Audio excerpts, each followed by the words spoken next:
Big boss season 7 Malayalam ഇന്നത്തെ എപ്പിസോഡിലാണെങ്കിൽ നമ്മൾ രേണുസുതിയും അഭിലാഷ് ഭയങ്കര അടി നടക്കുകയാണ്. രേണുസുതിക്ക് തലവേദനയെന്ന് പറഞ്ഞിട്ടാണ് അടികൾ നടക്കുന്നത്. അപ്പോൾ ഈ പ്രാവശ്യത്തെ ക്യാപ്റ്റൻ കോമണർ അനീഷാണേ.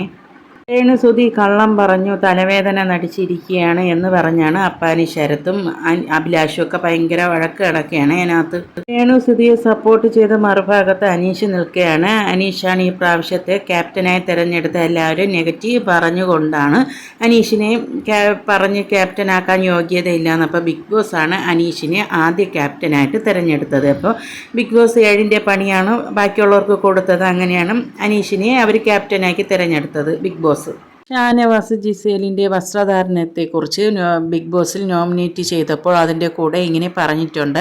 അപ്പോൾ അത് പുറത്തായിരിക്കും അറിയത്തില്ല. അപ്പോൾ ജിസേൽ എല്ലാവരുടെ തിരക്കിക്കൊണ്ട് നടക്കുകയാണ്. എൻ്റെ വസ്ത്രധാരണത്തെക്കുറിച്ച് ആരാണ് ഇങ്ങനെ സംസാരിച്ചതെന്നപ്പോൾ ആർക്കും അറിയത്തില്ല ആരാണ് ഇങ്ങനെ നോമിനേറ്റ് ചെയ്തിട്ടുള്ളത്. ശരിക്കും അത് ഷാനവാസാണ് ജിസേലിനെ നോമിനേറ്റ് ചെയ്തത്. എങ്കിൽ മോഡേൺ രീതിയിലാണ് ആദിലായും നൂറായും വസ്ത്രം ധരിക്കുന്നത്. അതിൽ നിന്നും കുറച്ചുകൂടി വ്യത്യസ്തമായിട്ട് മോഡലിലാണ് ജിസേലും വസ്ത്രം ധരിക്കുന്നത്. അപ്പോൾ അതിനെക്കുറിച്ചാണ് ഷാനവാസ് ബിഗ് ബോസിൻ്റെ പറഞ്ഞത്. അതിനിപ്പോൾ എങ്ങനെയാണ് ഇനി ബിഗ് ബോസിൽ പറഞ്ഞത് കൊണ്ട് ഷാനവാസിനെ ബാക്കിയുള്ള കണ്ടസ്റ്റൻ്റ് ഏത് രീതിയിൽ എടുക്കുമെന്ന് അറിയത്തില്ല. ഓരോരുത്തരുടെ വസ്ത്രധാരണം അവരവരുടെ രീതിക്ക് അനുസരിച്ചാണ്. അതുകൊണ്ട് ഇനി ഇത് നെഗറ്റീവായിട്ട് ഷാനവാസിനെ ബാധിക്കുമോ?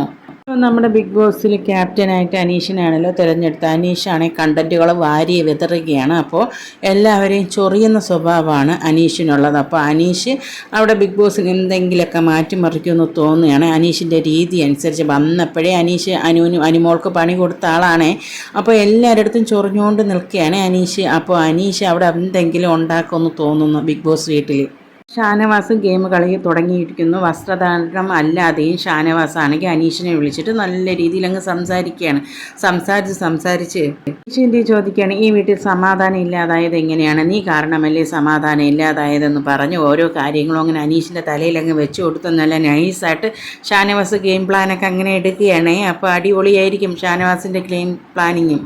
അനീഷിനൊരു നല്ല എതിരാളിയായിരിക്കുമോ ഷാനവാസ്? അപ്പോൾ ഷാനവാസ് പതുങ്ങി ഇരുന്നിട്ട് അനീഷിനെ അറ്റാക്ക് ചെയ്യുകയാണോ എന്നൊരു സംശയമുണ്ട്. ഷാനവാസ് ശരിക്കും അനീഷിനെ മനസ്സിലാക്കിയിട്ടുണ്ട് അനീഷിൻ്റെ ഗെയിം പ്ലാനിങ് എന്താണെന്ന്. അപ്പോൾ അത് മനസ്സിലാക്കിയിട്ടാണ് അനീഷിൻ്റെ കൂടെ നടന്ന് അനീഷിൻ്റെ ഓരോന്ന് മനസ്സിലാക്കുകയാണ് ഷാനവാസ്. എല്ലാം മനസ്സിലാക്കിയിട്ട് പതുങ്ങി ഇരുന്നിട്ട് ഷാനവാസ് നല്ല ഒരു അടി അടിക്കുമെന്നാണ് തോന്നുന്നത് കളി കണ്ടപ്പോൾ. അപ്പോൾ ഷാനവാസിൻ്റെ കളികൾക്കായിട്ട് നമുക്ക് കാത്തിരിക്കാം. ഇടയ്ക്ക് അനുമോളടുത്താണെങ്കിൽ ഷാനവാസ് വന്ന് പറയുകയാണ്, അപ്പാനിക്ക് കഴുത്ത് ഭയങ്കര വേദനയാണ് എന്നിങ്ങനെ പറഞ്ഞു തന്നു. അപ്പോൾ അനുമോൾ പറയുകയാണ്, അത് ഇന്നലെ കിടന്നതുകൊണ്ടുള്ളതായിരിക്കും എന്നിങ്ങനെ പറഞ്ഞ് നിസ്സാരമായിട്ട് അനുമോൾ കളയുകയാണ്. ഇത് ഷാനവാസ് വന്ന് അപ്പാനിയുടെ അടുത്ത് പറയുക, അവിടെ നൈസായിട്ട് കുത്തിത്തിരിപ്പൊക്കെ ഉണ്ടാക്കി അനുമോൾ പറയുന്നു, നിനക്ക് കഴുത്ത് വേദന വന്നാൽ അത് എനിക്ക് ചുമ്മാതായിരിക്കും എന്നിങ്ങനെ പറയുകയാണെന്നൊക്കെ പറഞ്ഞ് ഓരോന്നും പറഞ്ഞു കൊടുക്കുകയാണ് ഷാനവാസ്. അപ്പോൾ ഇനി വന്ന് അനുമോളടുത്ത് ചോദിക്കുകയാണ്, എനിക്ക് കഴുത്ത് വേദനയെന്ന് നീ ചുമ്മാ അതാന്ന് പറഞ്ഞോ എന്ന്. അപ്പോൾ അനുമോൾ പറയണത്, ഞാൻ അങ്ങനെയല്ല പറഞ്ഞത്, അത് ചൂടുവെള്ളം പിടിച്ചാൽ മാറും എന്നുള്ള രീതിയിലാണ് പറഞ്ഞത്. ഷാനവാസും അപ്പാനിയും കൂടി അനുമോളെ കരയിപ്പിക്കാൻ വേണ്ടി വെറുതെ ചോദിച്ചതാണത്. ഞാൻ ആ അർത്ഥത്തിൽ പറഞ്ഞതല്ല എന്ന് പറഞ്ഞ് അനുമോൾ ചുമ്മാ ഇരുന്ന് കരയുകയാണ്. അപ്പോൾ ബിഗ് ബോസിൽ വന്നാൽ ഞാൻ കരയത്തില്ല എന്ന് പറഞ്ഞു വന്ന ആളാണ് ഇപ്പോൾ ഇരുന്ന് കരയുന്നത്. ഷാനവാസ് അനുവിൻ്റെ അടുത്ത് പറയുകയാണ്, നീ ബിഗ് ബോസിൽ വന്നാൽ കരയില്ല എന്ന് പറഞ്ഞില്ലേ, ഇപ്പം ഞാൻ നിന്നെ കരയിപ്പിച്ചില്ലേ എന്ന് പറഞ്ഞ് ആ ടോപ്പിക്ക് അവിടെ നിർത്തുകയാണ് ഷാനവാസ്. കൂടുതൽ അപ്ഡേറ്റിനായി ചാനൽ സബ്സ്ക്രൈബ് ചെയ്യാൻ മറക്കരുതേ.